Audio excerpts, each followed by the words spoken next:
নেকাবের পরিবর্তে মেয়েরা যদি মুখে মাস্ক পরে তাহলে পর্দা আদায় হবে কি? ওযু অবস্থায় চায়ের স্টলে বসে টিভি দেখছি, এরপর নামাজের সময় হলে মসজিদে যাওয়ার আগে কি আবার ওযু করতে হবে? অনেকে বলে চুল কাটার পর গোসল না করে ঘরে ঢোকা যায় না, তাদের কথা কতটুকু সত্য?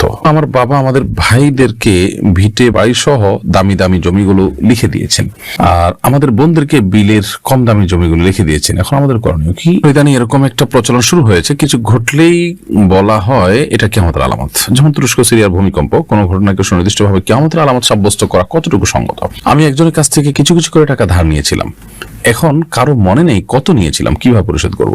আমাদের এলাকায় একবার হজ করলে নামের সঙ্গে হাজি যোগ করে, আর একাধিকবার হজ করলে আলহাজ যোগ করে নামের সঙ্গে হাজি ও আলহাজ ব্যবহার করার বিধিবদ্ধ নিয়ম আছে কিনা? সার্টিফিকেটে বয়স কমে চাকরি করলে উপার্জনের টাকা হালাল হবে কিনা? আমার কাছে একজন কিছু টাকা আমানত রেখেছে, আমি আমার প্রয়োজনে সেখান থেকে খরচ করেছি, এরপর তার প্রয়োজনে সময় পূরণ করে দিয়েছি, এরকম করার কারণে কি আমার গুনাহ হয়েছে? চিকিৎসার পর শারীরিক ভাবে যৌন অক্ষমতায় ভোগার কারণে বিবাহ না করলে এতে কি গুনাহ হবে? আমি একজনের কাছ থেকে কিছু কিছু করে টাকা ধার নিয়েছিলাম, এখন কারো মনে নেই কত নিয়েছিলাম, কিভাবে পরিশোধ করব? কিছু কিছু করে টাকা ধার নিয়েছিলাম, এখন কারো মনে নেই কত নিয়েছিলাম, কিভাবে পরিশোধ করব? আল্লাহ মাফ করুন, আপনি অল্প অল্প করে যদি অনেক টাকা ধার নিয়ে থাকেন এবং কোনো মনে নেই, তাহলে আনুমানিক একটা ফিগার আপনাকে বের করতে হবে যে এর বেশি হবে না, তাহলে সেক্ষেত্রে সেটা আপনি পরিশোধ করলে ইনশাআল্লাহ বিদিল্লাহ আপনি দায়মুক্ত হবেন। এরপর প্রশ্ন হলো, সার্টিফিকেটে বয়স কমে চাকরি করলে উপার্জনের টাকা হালাল হবে কিনা? চাকরির বয়স কমিয়ে কিংবা বাড়িয়ে এভাবে করে যদি আপনি উপার্জন করেন তাহলে সেক্ষেত্রে সেটা উপার্জনটা হালাল হবে যদি আপনি হালাল কাজ করে উপার্জন করেন, কিন্তু কাজটা গুনাহের কথা হবে এবং প্রতারণা হবে, সেজন্য আল্লাহর কাছে তওবা ইস্তেগফার করতে হবে। আমার কাছে একজন কিছু টাকা আমানত রেখেছে, আমি আমার প্রয়োজনে সেখান থেকে খরচ করেছি, এরপর তার প্রয়োজনে সময় পূরণ করে দিয়েছি, এরকম করার কারণে কি আমার গুনাহ হয়েছে? দেখুন, প্রথম কথা হলো যে আপনি কারো কাছে যদি আমানত রেখে থাকেন তাহলে সেক্ষেত্রে সে আমানতের টাকা খরচ করাটা আপনার জন্য গুনাহের কারণ হয়েছে, এবং এই আমানতের খেয়ানত করাটা এটা ইমানের সাথে অসঙ্গতিপূর্ণ বিষয়। নবী করিম সাল্লাল্লাহু আলাইহি ওয়াসাল্লাম বলেছেন, লা দীনা লিমান লা আমানাতা লাহু, যার ভিতরে আমানতদারিতা নেই তার দিনদারি না। বিধায় কারণ আমানতের টাকা খরচ করে আপনি গুনাহের কাজ করেছেন, বিধায় আল্লাহর কাছে আপনি তওবা করবেন, তবে সেটি আপনি আবার সমত পূরণ করে দিয়েছেন বা পরবর্তীতে পূরণ করে দিয়েছেন, সেজন্য আপনি আমানত পরিপূর্ণ নষ্ট করেছেন তা নয়, তবে আমানত ভেঙেছেন, সেটা এক প্রকারের খেয়ানত হয়েছে। আল্লাহর কাছে ইস্তেগফার করবেন এবং ভবিষ্যতে এর জন্য হয় খেয়াল করবেন। অনেকে বলে চুল কাটার পর গোসল না করে ঘরে ঢোকা যায় না, তাদের কথা কতটুকু সত্য? না, এটা সঠিক কোনো কথা নয় যে চুল কাটার পরে ঘরে ঢুকতে হলে গোসল করে ঢুকতে হবে, এমন কোনো কথা নেই। তিনি গোসল করা ছাড়াও ঘরে চাইলে ঢুকতে পারবেন। আমার সন্তান বারবার তার মায়ের কোলে পেশাব করে দেয়, এ অবস্থায় বারবার কাপড় পাল্টে নামাজ আদায় করা কষ্টসাধ্য, এর সহজ ফয়সালা দিবেন। দেখুন, সন্তান মায়ের কোলে, বাবার কোলে বা কারো কোলে যদি পেশাব করে দেয় তাহলে সেক্ষেত্রে সেই পেশাব পবিত্র করবেন কিভাবে? এর উত্তর হলো, যদি সন্তান খুব ছোট হয়, যে দুগ্ধপোষ্য সন্তান এবং অন্য কিছু খায় না, মায়ের দুধের উপর নির্ভরশীল থাকে, তাহলে সেক্ষেত্রে ছেলে সন্তান হলে তার সেই পেশাবের উপর পানির ছিটা দিয়ে দিলে পাক হয়ে যাবে, অর্থাৎ সেটা পবিত্র হয়ে যাবে, নামাজ পড়া যাবে সে কাপড়ে। আর যদি মেয়ে সন্তান হয় তাহলে সেক্ষেত্রে যতটুকু পেশাব লেগেছে ততটুকু জায়গা ধুয়ে আলতো করে ধুয়ে ফেললে পাক হয়ে যাবে, পুরো কাপড় পাল্টাতে হবে ব্যাপারটা সেরকম না। যদি শরীরে লাগে তাহলে শরীরে যে জায়গা লেগেছে সেই জায়গাটাকে ধুয়ে ফেললে পাক হয়ে যাবে ইনশাআল্লাহ তাআলা। অতএব পুরো শরীর বা পুরো কাপড় ধুতে হবে, ব্যাপারটা সেরকম নয়। আর যদি সন্তান দুগ্ধপোষ্য না হয় বরং অন্য খাবারের উপর নির্ভরশীল হয়, কিংবা দুধও খায় কিন্তু অন্য খাবারও খায় সে, তাহলে সেক্ষেত্রে অন্য সাধারণ পেশাবের মতো করে তাকে পবিত্র করে তারপরে সালাত আদায় করতে হবে। আর পবিত্রতার নিয়ম বলেছি, যেটি যেখানে পেশাব লেগেছে সেই জায়গা, সেটা কাপড় হোক আর শরীর হোক, সেটাকে ধুয়ে তারপর সালাত আদায় করবেন। চিকিৎসার পর শারীরিক ভাবে যৌন অক্ষমতায় ভোগার কারণে বিবাহ না করলে এতে কি গুনাহ হবে? চিকিৎসা করার পরও যদি শারীরিকভাবে অক্ষম থাকে কেউ, তাহলে সেক্ষেত্রে তিনি যদি গুনাহ মুক্ত থাকতে পারেন, ফিতনা মুক্ত থাকতে পারেন, এবং তার দ্বারায় বিয়ে করলে বরং স্ত্রীর হক নষ্ট হবে এরকম হয়, তাহলে তার জন্য বিয়ে না করাই উচিত।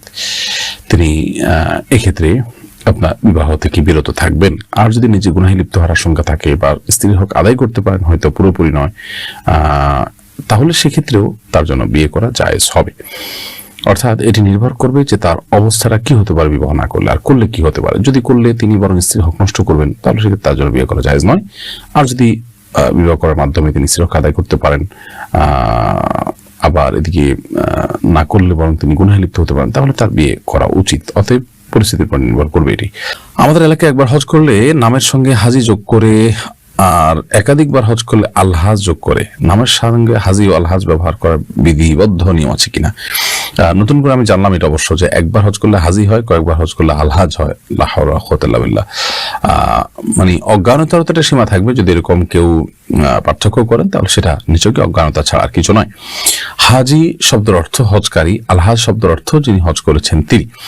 তো সাধারণত আপনার হাজি এবং আলহাজের মধ্যে আমরা যে পার্থক্য কথা শুনলাম, এরকম কোনো পার্থক্য অর্থগত দিক থেকে না, দুটো একই জিনিস, বিধায় এরকম পার্থক্য করা অনুচিত। বিশেষ করে এগুলো আমাদের ইখলাসকে নষ্ট করতে পারে। তাছাড়া কেউ হজ করে আসলে সারা জীবন তিনি হাজি বা আলহাজ উপাধি, এই লকব বা টাইটেল তিনি নিয়ে বেড়াবেন, এটাও একেবারেই অযৌক্তিক। কারণ কোথাও এরকম কোন আমল করার পর তাকে সে আমলের সাথে সম্বন্ধ করে উপাধি দেওয়ার কথা বলা হয়নি। সাহাবীরা হজ করেছেন, কাউকে হাজি বলা হয়নি, কেউ আলহাজ বলা হয়নি। আমরা নামাজ পড়ি, আমাদের কাউকে মুসল্লি কিংবা আল মুসল্লি বলা হয় না। বিধায় এরকম প্রচলন এটা কোনো প্রশংসনীয় প্রচলন নয়। বিশেষ করে এটি আমাদের ইখলাসকে নষ্ট করে এবং লৌকিকতা আমাদের মধ্যে আনার আশঙ্কা তৈরি করে। এরপর প্রশ্ন হলো, আমার বাবা আমাদের ভাইদেরকে ভিটে বাড়ি সহ দামি দামি জমিগুলো লিখে দিয়েছেন, আর আমাদের বোনদেরকে বিলের কম দামি জমিগুলো লিখে দিয়েছেন। এখন আমাদের করণীয় কি? এটা আপনার বাবা ভুল করেছেন, তিনি দুজনে থেকে চলে যেয়ে থাকেন, আল্লাহ তাকে মাফ করুন। এবং আপনার ভাইদের উচিত বাবার সে ভুলটাকে কারেকশন করা, সংশোধন করা। আর সেটা এভাবে যে ভিটে বাড়ি এগুলো যদি বিক্রি করা হয়ে থাকে, তাহলে সেক্ষেত্রে এগুলো যদি শুধু মেয়েদেরকে দেওয়া হয় তাহলে তাদের প্রতি অবিচার করা হয়েছে। তাদেরকে টোটাল সম্পদের ভ্যালু অনুপাতে দিতে হবে। ধরুন ঘরবিটাতে যে টাকা জমি আছে সেটার দাম একরকম, বাজারে যেটা আছে সেটার দাম একরকম, রাস্তার সাথে জমির দাম একরকম, ভরাট করা জমির দাম একরকম, খালি জমির দাম আরেক রকম। তো এরকম দামি জায়গা এবং কম দামি জায়গা সবগুলোর ভ্যালু বের করতে হবে, যে টোটাল ভ্যালু কত হয়। এটার ভ্যালুটা বের করার পর আনুপাতিক হারে বন্টন করতে হবে। এরপর যে যেটা নেয় বা লটারি করে নিলেন এবং বাকি টাকা তাকে অ্যাডজাস্ট করতে হবে। এখন আপনি ক্ষেতের জমি দিলেন 1 বিঘা মেয়েদেরকে, ছেলেদেরকে আবার ঘরবিটার জমি 1 বিঘা দিলেন, বা রাস্তার পাশের জমি 1 বিঘা দিলেন, বাজারে 1 বিঘা জমি দিলেন, তো এটা সমতা হলো না। বিধায় এটা গুনাহের কথা। কেউ যদি এরকম করেন সেটা নাজায়েজ হবে। বিধায় আল্লাহকে ভয় করা উচিত। ওযু অবস্থায় চায়ের স্টলে বসে টিভি দেখছি, এরপর নামাজের সময় হলে মসজিদে যাওয়ার আগে কি আবার ওযু করতে হবে? ওযু অবস্থায় চায়ের স্টলে বসে যদি আপনি টেলিভিশন দেখেন, তাহলে এর ফলে আপনার ওযু ভাঙবে না। তবে টেলিভিশনে হারাম কিছু দেখে থাকলে সেটা আপনার ওযু ভাঙার চাইতে আরো বড় বিষয়, অর্থাৎ তাতে আপনার তাকওয়া ভাঙবে, গুনাহের কারণ হবে। তাই আল্লাহর কাছে আপনি ইস্তেগফার করবেন, ক্ষমা প্রার্থনা করবেন, এবং এর জন্য ওযু নয় বরং তওবা আপনাকে করতে হবে যদি গুনাহ কিছু হারাম কিছু দেখে থাকেন। তবে তারপরও হারাম কিছু দেখেছেন, এরপর যদি আপনি ওযু করে সালাত আদায় করেন বা কোনো ভালো কাজ করেন, সেটা অধিকতর উত্তম এবং নিরাপদ, যেহেতু আপনি এটা গুনাহের কাজ করেছেন। ওযুর মাধ্যমে ছোট ছোট গুনাহগুলো আল্লাহ তাআলা মাফ করে দেন। এরপরে প্রশ্ন, ইদানিং এরকম একটা প্রচলন শুরু হয়েছে, কিছু ঘটলেই বলা হয় এটা কিয়ামতের আলামত। যেমন তুরস্ক সিরিয়ার ভূমিকম্প, কোনো ঘটনাকে সুনির্দিষ্টভাবে কিয়ামতের আলামত সাব্যস্ত করা কতটুকু সঙ্গত? দেখুন, কিয়ামতের আলামত হিসাবে কোনো নির্দিষ্ট ঘটনাকে ধরেই আপনার মন্তব্য করে দেওয়া এটা অনুচিত, একেবারেই অবান্তর। বিশেষ করে নিশ্চিত করে বলে দেওয়া, এটার তো কোনো সুযোগই নেই।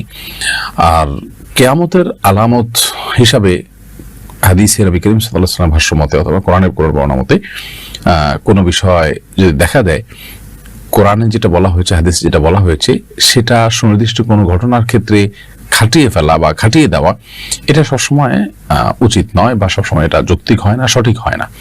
ধরুন বলা হলো যে কিয়ামতের আগে ভূমিকম্প হবে। এখন কোন ভূমিকম্পের কথা বলা হচ্ছে? ভূমিকম্প তো এটা চলমান প্রক্রিয়া, কিয়ামতের আগের ভূমিকম্প এটাই যে সেটা তো আসলে নির্দিষ্ট করে বলা কঠিন। বিশেষ করে সেটা যখন কিয়ামতের আলামতের ভূমিকম্প হওয়ার জন্য যা দরকার, হাদিসের বিভিন্ন থেকে, ইশারা থেকে, ইঙ্গিত থেকে যদি বোঝা যায়, তাহলে তার আলোকে ওলামায়ে কেরাম মন্তব্য করবেন। কিন্তু হুটহাট করে সেটাকে কিয়ামতের আলামত বলা, এটা সত্যি এ যুগে একটা মানে কি বলে, একটা ফ্যাশন বা একটা প্রচলনে পরিণত হয়েছে। এটা করা উচিত নয়। তবে এটা ঠিক, হাদিসে বলা হয়েছে কিয়ামতের আগে ভূমিকম্পের পরিমাণ বাড়বে এবং সেটার অংশ এটা হতেও পারে, আল্লাহু আলাম। নেকাবের পরিবর্তে মেয়েরা যদি মুখে মাস্ক পরে তাহলে পর্দা আদায় হবে কি? নেকাবের পরিবর্তে যদি মাস্ক পরেন এবং তার সৌন্দর্য যদি তাতে আপনার অপ্রকাশিত হয় তাতেও পর্দা হয়ে যাবে। পর্দার জন্য আপনার ওই কাপড় দিয়ে নাকাবি দিতে হবে এরকম কোনো কথা বা বাধ্যবাধকতা নেই। আপনি মাস্ক দিয়ে করেন কিংবা ওড়না দিয়ে করেন কিংবা অন্য কিছু দিয়ে করেন, যেভাবে হোক আপনার সৌন্দর্য আপনি অপ্রকাশিত রাখবেন এবং সেটি প্রকাশ করে বেড়াবেন না, এটুকুই যথেষ্ট আপনার জন্য। আল্লাহ তাআলা বলেছেন যে ওয়ালা ইউদিনা যিনাতাহুন্না ইল্লা মা যাহারা মিনহা, মেয়েরা তাদের সৌন্দর্যকে প্রকাশ করবে না। এই যে প্রকাশ করবে না, এই প্রকাশ না করার জন্য তিনি যে প্রক্রিয়া অবলম্বন করেন না কেন সেটি জায়েজ হবে।